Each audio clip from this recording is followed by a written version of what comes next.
Está no ar, a bola não para você aqui no Canal de São Paulo, nos estúdios do Canal de São Paulo, pela Vivo TV, canal 18 digital, 26 fibra, pela Rádio Prado, você também acompanha no YouTube, no meu canal, no canal do Fred Júnior, no canal da Rádio Prado Oficial no YouTube, você acompanha o nosso programa, no YouTube também no Canal de São Paulo, mais uma opção para você assistir a bola não para, sempre falando de esporte e futebol para você, em nome de Premium League e Fantasy Game, que chegou para marcar espaço, território nesse campo de Fantasy Game de futebol. Você quer ser o seu treinador do seu time, montar a sua equipe? Tem Campeonato Brasileiro, Campeonato Espanhol, Campeonato Argentino. Você pode aproveitar e, claro, escalar a sua equipe e montar o seu Fantasy Game preferido, que é o Premium League. E aqui, com muito prazer, recebendo Alfredo Loeblen. Bom, Fred. Legal. Muito prazer receber o Loeblen aqui nos estúdios do Canal de São Paulo. Prazer, meu. Ex-árbitro, comentarista, é nosso companheiro também, vivendo aí o dia a dia, comentando não só a arbitragem, mas o futebol. E eu quero aproveitar para apresentar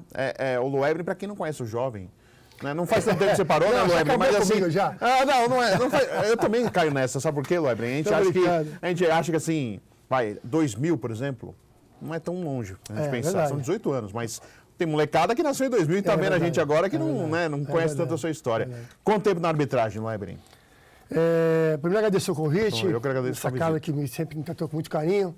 Foram, na arbitragem, 13 anos. 13 anos. 732 jogos no total. Jogos oficiais, né? Sim, sim. Contando categorias de base, mas jogos oficiais. Então, a gente tem uma história legal. Apitou futebol em 7 países. Foram... Você chegou a ser FIFA? Fui FIFA. 16 finais estaduais pelo Brasil, a convite de outras federações, que era a Federação Paulista. Então, a gente tem uma história... Marcou. Claro que quanto mais jovem, mais difícil vai se lembrar. Mas hoje está a vantagem, né? Que hoje, com a internet, com tudo, a pessoa consegue ter acesso. É verdade. E por que árbitro de futebol, Loeblen? Falam que o árbitro é um jogador frustrado, assim como o jornalista esportivo. Queria ser jogador, não deu certo, vira jornalista esportivo, vira árbitro. Ou, às vezes, o cara ou não é o craque da pelada... colocam para apitar. Qual que foi o seu caso, hein, Loeblen? Não, na verdade, eu gostava de futebol, claro. Todo mundo que está no futebol tem um time, torce, etc e tal. E eu gostava. Jogava, mas não era um craque, né? Não. Então, eu jogava no antigo Parque do Povo, que hoje não existe mais, né? Mas tinham vários campos lá. E quando eu era moleque, eu gostava muito de futebol de botão. Tá. A garotada acho que nem sabe o que é futebol de botão, mas eu gostava de jogar futebol de botão. E eu fazia campeonato sozinho. E eu apitava o jogo. Mas nunca imaginei ser árbitro. Sim. E quando eu não estava jogando, eu jogava num time chamado Floritaim Bibi. Tá. Quando eu não estava jogando, o pessoal falava, você vai embora. Mas naquela época não era Loeblen, era Alfredo. Na verdade, não era nem Alfredo, era Marola, porque falavam que parecia aquele goleiro do Santos. Marola, goleiro do Santos. Filho do mundo Marola. Sim. E aí Marola quer apitar. E um dia eu estava apitando e o Amir Laguna, ex-árbitro da Federação Paulista, ia fazer um jogo depois lá, uma final, ele falou assim, vem cá, você gosta de apitar, né? Eu falei, gosto. Ele falou, por que você não aprende? Até hoje eu não sei se ele falou que eu não sabia nada, que eu precisava aprender, ou se ele estava me incentivando a fazer o curso da Federação Paulista.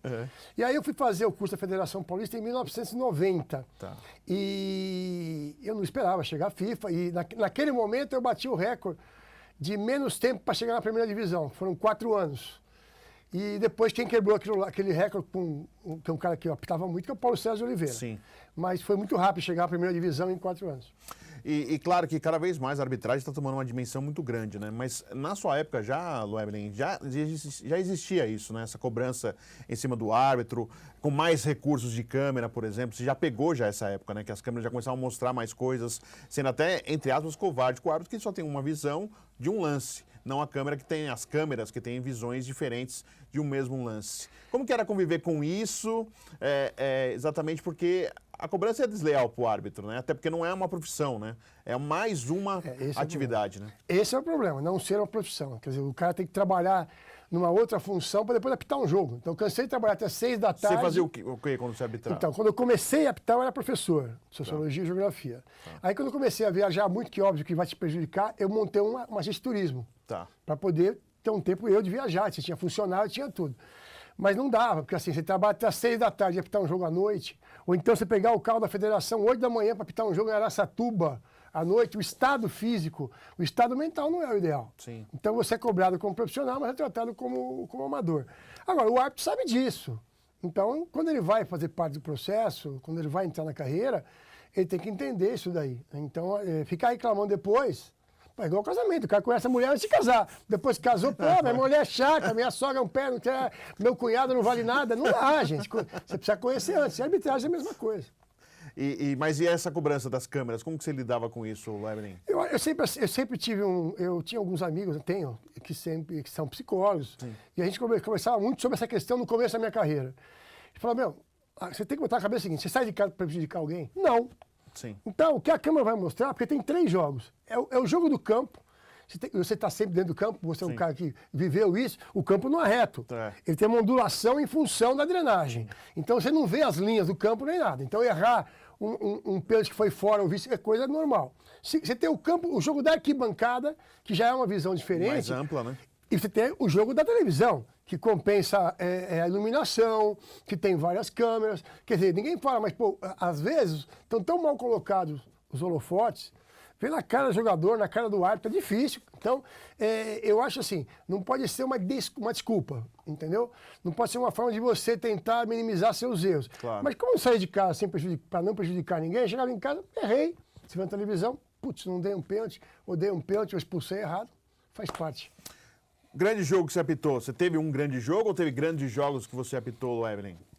Eu fiz muitos clássicos. Teve um ano que eu fiz todos os clássicos de São Paulo. E aquele ano foi o ano que o Fará, inclusive, falava assim, tem algum esquema com o Evelyn, só ele apita clássico. Eu apitei todos os clássicos. São Paulo, Corinthians, Palmeiras, todos os clássicos eu apitei. E teve um final de semana aí que eu apitei sexta-noite em Araçatuba, Corinthians em Araçatuba. Voltamos de carro, eu apitei à tarde, no sábado, Nacional e Marília, aqui no Comunidade do Souza, e domingo apitei em Mogi Mirim, São Paulo e Mogi. Aí foi... Então, assim, eu apitei muitos clássicos, mas um jogo que eu lembro que marcou muito foi o dia da morte do Senna. Sim. Que foi 1º de maio de 94. Sim. Que teve um São Paulo e Palmeiras no Morumbi, e na preliminar foi o lançamento dos 2 árbitros. No mesmo jogo. Campo. Cada parte do campo era um árbitro. Exatamente. Então foi o Nelson Aparecido, o Sônego e eu. E aquele jogo, no meio daquele jogo, apareceu no antigo placar do Morumbi, que o Senna havia morrido. E aí os jogadores vieram falar com a gente que não queriam mais jogar. Eu lembro do Jean Carlos, do Palmeiras, do próprio Magrão, né? Vendo não queremos mais jogar, não queremos mais jogar, não queremos mais jogar. E as 2 torcidas gritando, olê Senna, foi um negócio que não dá para esquecer. Sim. Então esse foi um jogo que, para mim, além das finais, evidente, São Paulo e Santos, Corinthians e Botafogo, você marca, né? São Paulo e Santos de 2000 que você fez a final? 2000, segundo jogo, 2000. Teve o gol do Rogério Ceni em cima do Carlos Germano. E um gol do Marcelinho Paraíba também de falta, se não me engano, né? Mas assim, a gente conquistou o respeito dos jogadores pelo campeonato que tinha feito. Então, já era mais fácil. Né? Hoje está muito complicado, quer dizer, não pode falar com o árbitro, qualquer coisinha, reclamação é cartão. Quer dizer, você pode dar porrada no cara, o árbitro fala assim, calma. Mas se falar com ele, opa, amarelo. Então, assim, deturpou um pouquinho a questão de quando e como usar. Eu acho que está muito ligado, nada contra o Coronel Marinho, Sim. que é um cara que entende muito de segurança pública, mas entende de arbitragem que eu entendo de física quântica. Não, quer dizer, você não viveu, eu acho isso um pouco perigoso. Né? Eu acho um pouco perigoso você comandar uma coisa que você não conhece a fundo. E o jogo que você gostaria de esquecer ou que você arrepende de alguma coisa, Weber? Fred, eu não dava sorte com a Ponte Preta, cara. Era impressionante. Todo jogo da Ponte dava alguma coisa. E depois de uns anos, eu fui trabalhar na Ponte Preta, fui convidado. E aí, quando eu cheguei lá, foi engraçado. O presidente falou assim, olha, nós não vamos falar para ninguém, né? Porque você trabalha aqui. Eu falei, como não? Mas por quê? Não, a torcida odeia você, os caras me matam. Né? E aí, quando eu ia viajar com a camisa da Ponte, para o Rio de Janeiro, acompanhar sorteio da arbitragem que foi, eles sempre falavam assim, não coloca aqui em Campinas não, hein? Coloca só no aeroporto, só na sua casa, coisa parecida. Então eu lembro de um São Paulo e Ponte Preta que eu apitei um pênalti a favor do São Paulo, que eu não vejo a falta. O Raí toca o Piá, mas eu não vejo. Tem um jogador que fica cobrindo. Eu só vejo o Piá pegar e botar a mão em cima da bola, e eu marco o pênalti. Então até hoje, quando eu encontrei uma pessoa da Ponte, o Piá, contei com ele, falou, aquele pênalti. Né? E eu falei pro Raí uma vez, falou assim, ficou me devendo o pênalti. Legal. E essa, claro que a gente falar da sua história, Evelyn, a gente tem que falar daquele Figueirense Caxias. Figueirense Caxias. E aí, o que ficou para você depois de tantos anos, onde o Armando Marques pressionou para uma mudança na súmula? O que você ficou para você? Eu não me arrependo de nada, entendeu? Assim, há uns 5 anos atrás aconteceu uma coisa que eu acho que nada é por acaso, né? Eu acho que o universo, ele tem umas maneiras de te dar umas respostas de coisas que você não espera. Eu estava num shopping aqui em São Paulo e eu vi que vinha um rapaz andando e estava com um garoto e começou a me olhar. Eu falei assim, bom, tá me olhando, deve me conhecer. Aí, dá licença, você é o Loeblin, né? Eu falei assim, eu já fui Loeblin, voltei a ser o Alfredo. Ele falou assim, não, meu filho, o moleque tinha uns 10 anos, 12 anos. Ó, esse moço aqui, ele se ferrou porque falou a verdade. Então eu quero que você faça a mesma coisa na vida, quando eu falo sempre. Fala sempre a verdade, não é? Aí eu olhei pro moleque e ele assim, mas no fundo, dá vontade assim, amigo, você mora no Brasil. Então, desculpe, você mora no Brasil, toma cuidado com o que você vai fazer. Mas eu não me arrependo porque eu entendo que se eu faço aquilo que o Armando Marques pediu, né? E eu tenho uma opinião do Armando Marques que eu já tinha antes, e não é porque ele morreu que eu mudo, Sim. né? Se eu faço aquilo que ele pediu, você vai ficar na mão sempre do sistema. Então, o sistema, eu nunca me pediram nada, tinha me pedido nada antes. O pessoal falava do Fará, nunca me disse um A, me insinuou um A, nada. Outro falecido Fará também. Falecido Fará, ex-presidente da Federação Sim. Paulista. Mas eu acho assim, se você se cede em um determinado momento, eu tinha mais 5 anos de carreira, o que eu ia fazer nos 5 anos? Sim. Só nos jogos que eles queriam. Então, foi uma coisa que marcou demais. Lógico, eu estava me preparando para apitar depois de 5 anos, 2006, 2007. E eu parei antes. Então, você sabe, mas foi muito legal. A resposta que foi dada pelo futebol foi quando o Martorelli entrou em contato comigo e falou, Loeblin, o Sindicato dos Atletas precisa indicar um cara para a comissão da arbitragem, em 2005. Aí eu falei assim, e? Ele falou, não, eu falei com o Rogério Ceni, eu falei com o Fábio Costa, eu falei com o Marcos do Palmeiras e falei com o Ricardinho. Sim. Todos querem que você vá. Eu falei, mas a federação não vai aceitar de jeito nenhum. De jeito nenhum. Ele falou, deixa comigo. E aí fui. E aí foi um tapa na cara de todo mundo, Claro. né? Porque... Foi a sua volta por cima. Foi uma resposta do que tinha acontecido. Porque quando eu parei de apitar, eu lembro muito do Israel Gimper, falecido do Rio de Janeiro, né? Que quando eu saí do julgamento, eu peguei 6 meses de suspensão, porque eu tinha entregue 2 súmulas, uma conforme o Armando Marques queria e outra conforme o Sveiter. O Armando tinha pedido para você... dizer que o jogo já tinha acabado quando teve a invasão. Sim. E aí eu tive com o Luiz Sveiter, contei para ele que o Fará falou assim, vai lá, tal, fala com o telefone, foi o telefone, um telefone com viva voz, inclusive. Sim. E eu fui no Rio, ele falou assim, não, faz o seguinte, o Luiz Sveiter falou assim, olha, você entrega para mim a verdade, a súmula verdadeira, e entrega do jeito que o Armando Marques quer. Aí eu entreguei as 2, eu peguei 6 meses de suspensão. E quando eu saí, o Israel Gimper falou assim, ó, eles acabaram com o árbitro, agora eles vão acabar com o homem. Essa é a história do Alfredo Loeblin aqui, A Bola Não Para, nesse primeiro bloco. Mas ele deu a volta por cima, a gente vai falar muito mais de arbitragem e falar também do Loeblin como comentarista, porque mudou a função, né? E é sempre importante continuar no meio do futebol. A gente vai ao intervalo, Premier League, e já voltamos com mais A Bola Não Para você aqui no canal de São Paulo.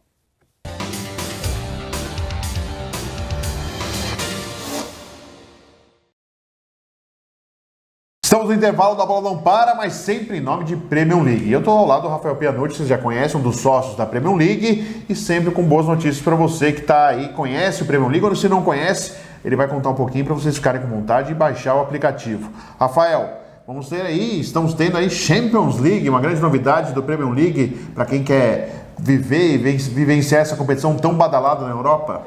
Exatamente, para você que gosta de escalar os melhores jogadores do mundo, depois da Copa do Mundo, essa é a maior chance de você poder fazer isso, né? Vai ter todos os jogadores da Juventus, Barcelona, Real Madrid. E aproveitar que no nosso jogo, no nosso game, vocês têm a possibilidade de escolher jogadores reservas. Então, caso o jogador de vocês titular não jogue, tem mais essa funcionalidade para vocês não perderem os pontos no jogo. Então, vale a pena. Pode escalar time reserva.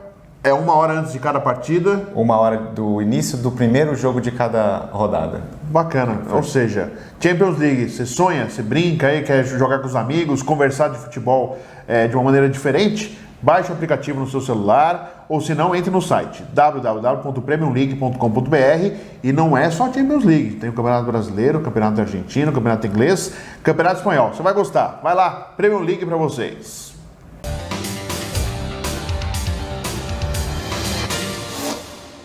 Estamos de volta com A Bola Não Para aqui no canal de São Paulo, sempre em nome de Premier League. Você que acompanha o canal de São Paulo Vivo TV, canal 18 Digital, 26 Fibra. Acompanhe através do YouTube, no canal do Fred Júnior, no canal Rádio Prado Oficial. No canal de São Paulo tem o seu canal no YouTube também. Você pode acompanhar de diversas formas. E no site do canal de São Paulo, canalsp.com.br, você acompanha o nosso programa A Bola Não Para, toda segunda, uma matéria inédita para você. Nosso convidado aqui, já no primeiro bloco, conversou com a gente sobre a carreira de árbitro, Alfredo Loeblen, que é nosso comentarista também, é nosso companheiro tanto na TV, participações em rádio, em outras mídias, falando sempre de futebol. Loeblen, é claro que eu trouxe aqui você no programa a gente falar do VAR, né? Testado, treinado lá em Porto Feliz, lá na região ali, aliás, perto ali de Lindóia, ali no CT do Oscar, no Oscarim, foi treinado para a Copa do Brasil. E justo na Copa do Brasil já foi aquela lambança naquele Corinthians e Cruzeiro. Outras lambanças já ocorreram. Parece que no Brasil até isso é diferente. Tem o jeitinho brasileiro e tem o jeitinho do VAR, Loeblen. Esse é o problema, você falou tudo. A questão do jeitinho brasileiro. Quando terminou a Copa do Mundo, a FIFA soltou um comunicado a todas as confederações, que o VAR só podia ser utilizado naquelas 4 situações: identificação do jogador, cartão vermelho direto, pênalti e gol. Sim. Ok? Aí mas há uma divisão muito forte na FIFA. Uma parte da comissão de arbitragem da FIFA entende que o VAR tem que ser usado mais. E a outra parte entende que não, que na verdade ele tem que ser usado só assim para que não pare muito a partida. Você é adepto de qual ideia? Eu acho que não precisa ser nem 8 ou 80, mas tem que ser utilizado mais. Tá. Por exemplo, hoje, se o cara no VAR ver uma agressão que ninguém viu da arbitragem, ele não pode avisar o árbitro, porque não é uma das 4 situações determinadas pela FIFA. Tá errado.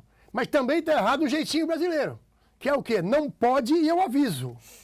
Então, assim, eu não tenho dúvida que no jogo, na final do Paulista, Palmeiras e Corinthians, sim, e eu tive com o Maurício Gagliotti, e eu não tenho dúvida que houve uma interferência externa. Isso não tem demorou demais. Não tem a menor dúvida. Agora, mas é o resultado, foi o correto. A discussão não é essa. Porque o que o árbitro viu, Marcelo Aparecido, foi pênalti. Para ele foi pênalti. Foi pênalti. Para ele, na hora ali. Aí houve aquela mudança toda. Se você não tem o VAR, você não pode utilizar. Sim. Então, a justificativa, não, mas foi o correto, não serve, porque não é em função de um correto que você pode fazer uma coisa ilegal. Sim. Então, o que teve. Então, o que me parece que está acontecendo no Brasil? É o tal do que você falou, bem colocado, é o tal do maldito jeitinho brasileiro. Olha, aqui, vamos fazer assim que é melhor. Vamos fazer assado que é melhor. Tudo isso fere aquilo que determina a FIFA. Então, por isso que dá, o que tem dado alguns problemas na arbitragem. Corinthians e Cruzeiro, por exemplo. Foi lá o árbitro, com vídeo, e ele viu o pênalti no Ralf, e depois viu a falta do Jadson para cima do Dedé no gol do Cruzeiro. Para mim, que estava lá no campo, estava no jogo, eu estava no lado oposto, não estava no mesmo lado que ele, mas eu não achei pênalti e achei lance do Jadson normal para seguir a jogada e ser o gol do Corinthians, por exemplo, na minha opinião ali. Aí o árbitro vai lá, para o jogo, vai lá ver o vídeo, aí ele tem essa chance e faz o que todo mundo acha que ele errou. Então, eu já acho o contrário. Quer dizer, continua interpretativo. Sim. O VAR não vai acabar com a interpretação. Sim. Ele não vem acabar com os erros. Porque quando a interpretação, o que é certo para você e o que é errado para mim? Sim. Eu acho que foi pênalti. Para mim, se estou apitando no jogo, para mim, imprudência do Ralf. Tá certo? Do Thiago. Isso. Em cima do Ralf. E, para mim, a manifestação do Jadson sobre o Dedé é falta. Tá certo? Mas o Dedé botou a mão no rosto. Isso é outra história. Se o árbitro entende que ele valorizou ou que ele mentiu onde foi e tudo mais, cabe um cartão amarelo ao Dedé. Sim. Mas eu marcaria a falta. O problema é que, do jeito que está sendo passado, dá a impressão que o VAR vem para definir o seguinte: é isso aqui. Resolver todos os problemas. Palavra final, né? A decisão final continua sendo o árbitro de campo. Tá. O árbitro de cabine não vai chegar e falar assim: olha, vai lá, o Fred, que foi pênalti. Fred, para nós aqui, é um lance que pode ter havido a penalidade. Tanto que ele vai lá ouvir. Ele põe numa condicional pro árbitro. Isso. Ele vai lá ver. Agora, é evidente. Olha, para nós aqui, para nós 6, pode ter havido a penalidade. Opa, peraí, os 6 estão achando. Eu já não vou olhar só uma vez correndo ali. Olha, para nós aqui está meio dividido se houve pênalti ou não. Opa, então o árbitro continua tendo uma visão que pode ter sido... Mas, enfim, o que não pode é o tal do jeitinho. Sim. Né? E a demora, porque o que a FIFA acabou com o gol de ouro, por exemplo, porque o gol de ouro tinha um impacto. Tomou o gol, acabou o campeonato. E aquilo gerava no estádio uma comoção terrível. Sim. Então, acabou com o gol de ouro. O via aérea não pode acontecer o contrário. Porque você imagina como fica o torcedor numa final de campeonato. Não, na Arena Corinthians, por exemplo, o VAR, a câmera, ficava do lado onde é a entrada do vestiário, tem duas partes de arquibancada ali. E o torcedor fica de pé ali em cima, gritando. Exatamente. Então você imagina você tentando ver, ele coloca um fone para comunicar, né? As pessoas gritando do jeito que estavam gritando. Você perde até um pouco a atenção. Sem dúvida. E assim, o que gera aqui numa arquibancada, né? Sim. Eu entendo que nós temos que melhorar muita coisa. Agora, insisto na questão que melhorar alguma coisa, ou muita coisa, em cima do que a FIFA diz. Não dá para dar uma brasileirada no negócio. Sim. Mas aí, a sua avaliação é o quê? O que falta aqui no Brasil para dar certo, Loemblin? O que você achou na Copa do Mundo? Eu achei que foi utilizado muitas vezes em coisas que não eram combinado, mas de certa forma deu uma clareza em alguns lances, deu uma justiça em alguns lances. Então, eu acho que esse é o problema. E também foi utilizado, por exemplo, para mim definiu a Copa. Sim. A falta que no primeiro gol da França lá, ele não tinha marcado. Não. Aí voltou, alguém avisou, ele voltou lá e marcou. Aí sai o gol. Aí no outro que ele não tinha marcado tiro de meta, não volta. Então, assim, a própria FIFA ela cobra só as 4 situações, mas ela não fez. Claro, tudo que é novo requer um amadurecimento, um entendimento dos jogadores. Agora, o jogador precisa mudar também a atitude no campo. Os treinadores, cara, não dá pra, por exemplo, você não consegue apitar um jogo, e eu apitei 200 jogos do Filipão, do Mano, não dá, velho. Entendeu? Também. Os caras querem apitar um jogo. Sim. Quer dizer, o Mano é mais chato, tenho certeza. Eu acho que o Mano é mais... Hoje o Mano é mais difícil. O Filipão é aquela coisa que fica mais assim... Mais folclórico, né? Né? O Mano não. O Mano fica falando vai mesmo. pra cima do assistente, vai pra cima do quarto árbitro. Quando o árbitro chega perto, ele vai pra... Não dá. Quer dizer, agora, também falta árbitro. Sim. Né? Porque a primeira vez você faz o quê? Você aprende na escola. Você pede. A segunda você manda. Entendeu? Então, pedir pra você ficar em silêncio, fazer seu trabalho, eu faço o meu. Não vai fazer? Então vai embora. Agora, qual é o medo? Mas eu vou expulsar um Luxemburgo, eu vou expulsar um Mano, eu vou expulsar um Filipão. Transmissão, todo mundo vendo. Exatamente. E sobre esse nível da arbitragem, Loemblin, o que você está achando? Está muito fraco? Qual a sua avaliação? Surgiu o Daronco, nesse momento, o pessoal falando tanto do Daronco, acho que já não está numa grande fase. Porque o Daronco apareceu... O Voaden, que foi o grande, ele está mudando, tal. Já amansaram o Voaden, já não é mais o que... Não, eu acho assim, o problema do Daronco é que ele apareceu como um cara, olha, o cara grandão, ele se impõe. Pô, então pega os caras do MMA, que tomam um cacete do MMA, e põe pra apitar futebol. Não é essa a linha. Do lado físico, né? Eu não diria que é muito ruim a safra, não acho que é muito ruim. Eu acho que é uma safra boa, que precisa ser mais lapidada e precisa ser mais preparada para suportar o que você disse no começo do nosso papo, que é a quantidade de câmeras que você tem. Então, essa é a questão. Então, se você não tem gente preparada psicologicamente, não dá. Todo o trabalho do árbitro começa pela cabeça. Sim. Então, eu acho que há uma preocupação muito grande hoje com a questão física, que é importante sim, mas você vê que não estão formando tantos árbitros, tanto que liberaram de 45 para 50 anos no Brasil, sim, porque não está conseguindo, não está havendo uma renovação natural, porque é um preparo uma preocupação muito grande com a questão física, mas a questão psicológica, e há um psicólogo, mas é um negócio muito, sabe, porque o árbitro, gente, ele é instruído assim, olha, se tiver um problema na sua casa, no seu trabalho, você informa. Só que ele ganha muito mais na arbitragem do que no seu trabalho. Ele não vai falar. Ele vai falar aqui, briguei com o meu chefe hoje, né? Não estou com cabeça descobri que a minha esposa está costurando para fora, e barari, então me faz um favor, eu quero ficar fora de escala final de semana. Ninguém vai fazer isso, cara. O cara vive naquilo. Então a gente não pode ser hipócrita e achar que o cara vai... Infelizmente essa é a realidade. E sobre o árbitro adicional que fica atrás ali da linha. Boneca de Olinda? Ele atrapalha a gente, por exemplo. O repórter de campo a gente tem que ficar assim. Atrapalha o jogo. Esse dia eu vi um cara que entrou no campo e assim, agachado, eu achei que era o National Kid, cara. Eu falei, o cara vai sair voando, cara. Não tem... Então, assim, é muito perigoso. Agora, nos jogos decisivos... Tá eles não prestam atenção. Eu acho que não. Agora, nos jogos decisivos, está havendo um bom senso de colocar gente mais experiente. Sim. Mas nas primeiras fases, e aliás, essa é uma crítica que eu faço a não ter VAR no campeonato inteiro, porque é um desrespeito com as primeiras fases de Copa do Brasil, sim, porque eu posso ter sido favorecido por um erro de arbitragem. E tá lá na final. Então na final, e aí tem VAR. Aí quem se ferra é o outro. Então, assim, ou você fala para mim, Ou o campeonato inteiro ou você não faz. Então o adicional, ele poderia ser melhor utilizado. Só para olhar se o goleiro se mexe no pênalti. Você já viu algum adicional mandar voltar pênalti? Nenhum. E o peito? Não tem peito para isso. Então, não... O jogador sabe que o adicional tá lá, não é o principal, né? E vai para cima também. Você sabe o que me irrita muito hoje? Mas muito. É quando vai ter escanteio, aí o árbitro para o escanteio, ele vai na área. Olha, tô vendo, hein? Não se agarra, ó, tá vendo lá em cima. Tá...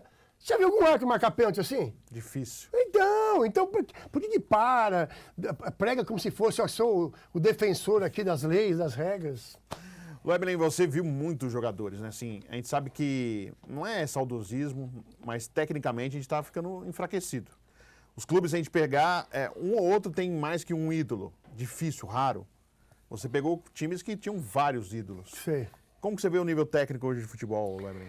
Eu acho que a diferença do craque pro ídolo é que para virar ídolo ele tem que fazer uma história no clube. E hoje o moleque aparece, meio ano, um ano, ele vai embora. Tipo o Rodrigo no Santos. Sim. Porque daqui 5 anos, 10 anos, o torcedor do Santos mais novo, Rodrigo, jogou aqui, né? Nasceu aqui. Porque não é ídolo, ele é craque. E já não está jogando a mesma coisa. Né? Então, quando você vai, quer dizer, é muito cedo. Paquetá podia ficar no Flamengo quanto tempo? 5, 10 anos, não tem condição. Então, eu acho que formar ídolo é muito difícil. Agora, o Brasil é um celeiro grande, gente. Mesmo com o fim da várzea, que era o grande celeiro de craques no Brasil, hoje tem, não são todos, mas tem empresário sério. Sim. Né? O que não pode acontecer é que nem a Copa São Paulo. Você tem 100 e cacetada de time, e aí nesses times todos aí, metade é time de empresário, larga os moleques aqui, você viu quantas vezes já, larga os moleques, não paga hotel, o moleque não tem que comer, não tem chuteira, é complicado. Agora, tem empresário que é sério, então esse empresário tem que ser valorizado. Porque ele trabalha com a base, ele investe no jogador, ele tem um lado profissional. Então, eu acho que o caminho é esse. Agora, não acho que é pior, eu acho que nós estamos mudando conceitos. Né? Eu não sei quem falou esses dias que o Neymar não faria banco para a seleção de 70. Foi Gerson? Eu não lembro quem foi. Foi alguém da seleção de 70. É difícil, porque é um outro futebol. Quer dizer, você pega a imagem da Copa de 70. Cadenciado, é outro futebol. O cara parava a bola, o Gerson parava a bola, saía do campo, tomava um café, voltava e a bola estava lá. É um outro futebol. Hoje o cara está fungando, é outro futebol. Então é difícil julgar. Eu acho que nós temos, sim, muitos craques, mas com dificuldade de formar ídolos. E cada vez mais, né? Você falou do Neymar, né? Como ele ficou marcado na Copa exatamente por exagerar nos lances. Demais, né? Eu acho que o Neymar é um cara que vai precisar de uma outra Copa para se redimir. Porque jogar no Paris Saint-Germain, com todo respeito ao campeonato francês, não dá, né? É capaz de um time. É. Quer dizer, tem outros times com dinheiro, mas não tem o dinheiro que tem o Paris. E aí, com o time que ele montou, ele vai ganhar 200 anos do campeonato francês. Então, acaba sendo um treino para quê? Para os campeonatos europeus. E aí, chega na Champions, acontece o quê? Vai até as oitavas, vai até as quartas. Ali vai ter que mostrar alguma coisa a mais. Ser o diferente ali, né? Não adianta você querer ser o diferente no papo com o presidente. Eu sou mais que o outro. Eu acho que a chegada dele com o Cavani não foi legal. Você vai chegar numa emissora, você vai chegar num emprego, você vai chegar num clube. Tem que respeitar quem respeita está, né? o processo que está instaurado e tenta se inserir nele. A função de comentarista, Weblen, como que você está lidando, como que está sendo para você? Tá desse lado de cá? É bem mais fácil. Porque quando a gente está no estádio com um monitor, ou você vê 4, 5 vezes em casa para poder comentar no dia seguinte, sem adrenalina ou adrenalina baixa, é bem mais fácil. E eu tenho sempre tomado cuidado para não extrapolar quando o árbitro erra, porque eu estive lá, né? Então, errou, porque é muito ruim, porque sei que lá. Eu sempre tento ver onde ele está colocado, o que levou ele ao erro da interpretação, mas porque eu também estive lá e eu sei como é que é. Weblen, muito obrigado. Obrigado por ter vindo. Prazer foi meu, Fred. Obrigado pelo convite. Prazer foi meu, muito obrigado. Alfredo Weblen, ex-árbitro, comentarista, nosso convidado hoje do A Bola Não Para, no canal de São Paulo. Eu agradeço a audiência, fica o convite para você acompanhar. Toda segunda tem uma entrevista inédita para você, através da Vivo TV, canal 18 Digital, 26 Fibra e, claro, pelo YouTube, no meu canal, canal do Fred Júnior, no canal da Rádio Prado Oficial, que é a nossa parceira na transmissão aqui do A Bola Não Para, e no YouTube também, no canal de São Paulo, ou no site canal sp.com.br. Agradeço a audiência, até a próxima.